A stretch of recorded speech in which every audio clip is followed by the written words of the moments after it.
Hi guys, I'm Sonal and welcome to my channel. Today I'm sharing a recipe of prawn curry along with drumsticks. Now these are drumsticks that we have taken, and drumsticks are essentially moringa fruit or beans, and they hold the seeds of the plant. Now you might have heard of moringa and what a superfood it is. It is full of calcium. This is how they are peeled. You cut it into smaller pieces and then you peel it a little bit and it will cook with the curry. It will give flavor to the curry as well as it's a highly nutritious cheap food. I remember growing up, my mother would put a few pieces of this every day in the dal that we made, and I was not happy about it, but regardless. I'm also taking some eggplants, and these are small eggplants.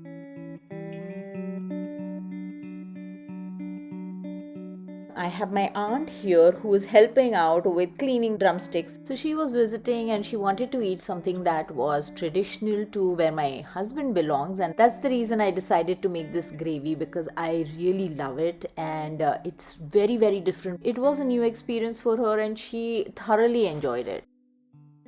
I also have two small onions which I'm cutting into large pieces, so you don't want to finely chop this big chunks that you have in Chinese food. It's the same kind. I'm adding one potato to this because my husband absolutely loves potato, and this is a recipe of his mother's, so I don't tamper with it. I leave the potatoes out, I just eat it as a soup. This is another onion. We're just similarly cutting it into large pieces. And now I have everything ready. We're going to start making the gravy. Here is 3 tablespoons of olive oil. I'm throwing the onions in first and the potatoes in. This is a very easy recipe because this is a village recipe. Women in the villages do not do things in a specific way. They have a lot of work to do. They have to feed a huge family and they are cooking everything from scratch, and that's how the recipes have developed. So I've added a tablespoon of ginger garlic paste. And this is a tiny prawn which is very specific to this recipe. It's called kolam butt, and it's eaten with the shell on, and it's delicious. It's slightly sweet in taste. I've added turmeric powder and 1 teaspoon of red chili powder and some garam masala blend, but you can add more or less. Now I'm adding my vegetables. So the drumsticks and the eggplants, everything goes in. We're going to give it a stir. I added a little bit of water so my spices don't burn.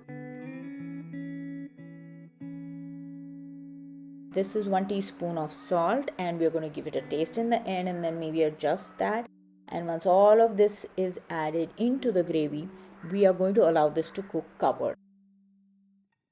Now this is a raw mango. So if you don't have a raw mango, you want to add extra tamarind, but I'm going to add both of these because this was a season for when we had mangoes. This was shot in the mango season, and currently, since I'm not in the mindset sometimes to record as many videos, sometimes it's not even possible because there's a lot happening at home, I had to dig into one of my favorite dishes that I had recorded and I wanted to share it with you guys. So we have chopped this into large pieces. I'm going to throw this into the gravy too.